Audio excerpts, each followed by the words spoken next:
유젠. 샬롬, 유젠 친구들 안녕하세요. 김보미 전도사님이에요. 오늘은 우리 친구들과 12과 남유다 백성이 포로로 잡혀갔어요 라는 제목으로 말씀을 함께 살펴볼게요. 남유다의 마지막 4명의 왕은 요시야의 자손이었어요. 요시야의 아들인 여호야스, 여호야김, 시드기야, 그리고 요시야의 자손인 여호야긴이 남유다의 왕이 되었어요.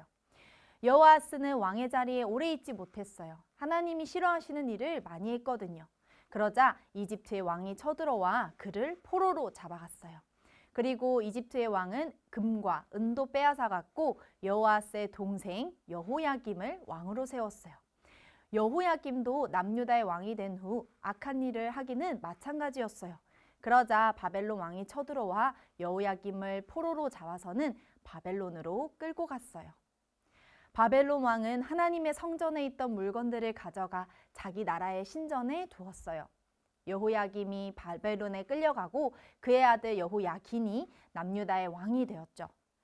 여호야긴이 왕의 자리에 있었던 것은 고작 3달이었지만 그도 악한 일을 저질렀어요.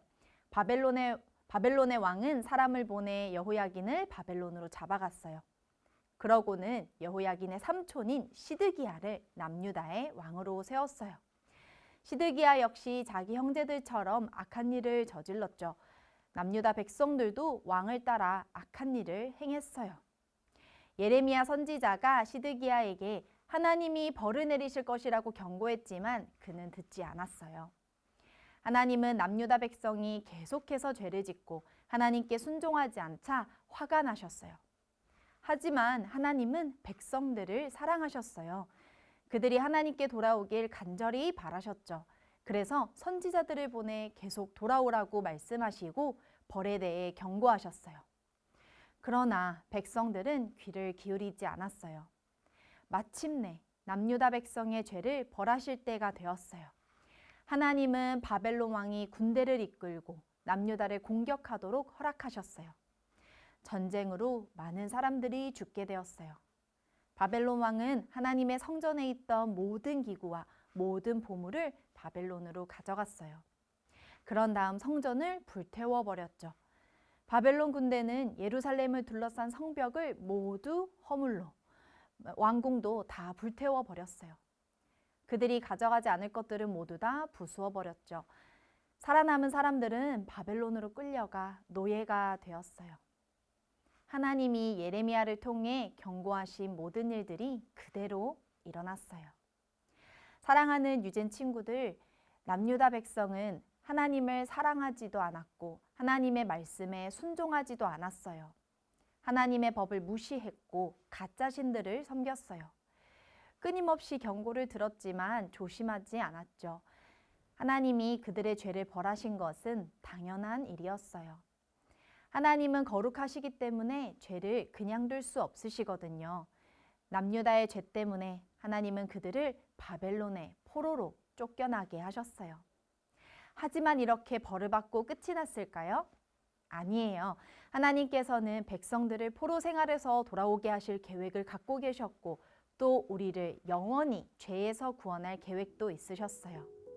예수님을 통해 그 계획을 이루어 주셨어요. 하나님은 영원히 우리를 버리지 않고 사랑하시며 돌보시는 분이세요. 그래서 우린 그 하나님을 믿고 의지하고 말씀에 순종하며 살아가야 해요. 경고의 말씀이 들릴 때 다시 하나님의 말씀에 순종하고 우리를 사랑하시는 하나님을 바라봐야 해요. 우리가 예수님을 믿고 의지하면 우리의 죄를 용서하시고 우리 마음을 변화시켜 주실 것이에요. 성령님의 도움을 통해 우리가 하나님의 말씀에 순종할 수 있는 능력을 주세요. 하나님만을 따르고 즐거워하는 우리 모든 유젠 친구들이 되길 축복해요. 함께 기도하겠습니다.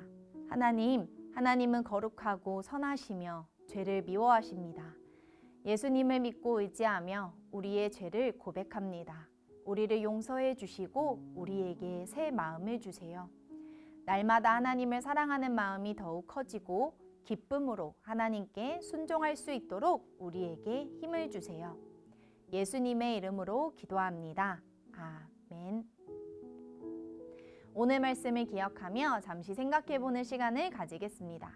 첫 번째, 남유다 백성들이 지은 죄로 인해 겪게 된 일을 보게 될 때 하나님께 불순종하는 죄는 어떤 결과를 가져오나요?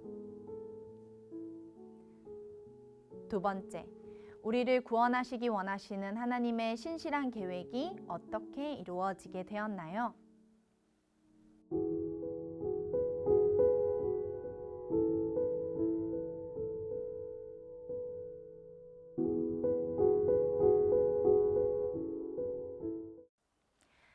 하나님의 선하신 계획을 믿으며 살아가는 한 주가 되기를 소망해요. 다음 주에 만나요. 안녕!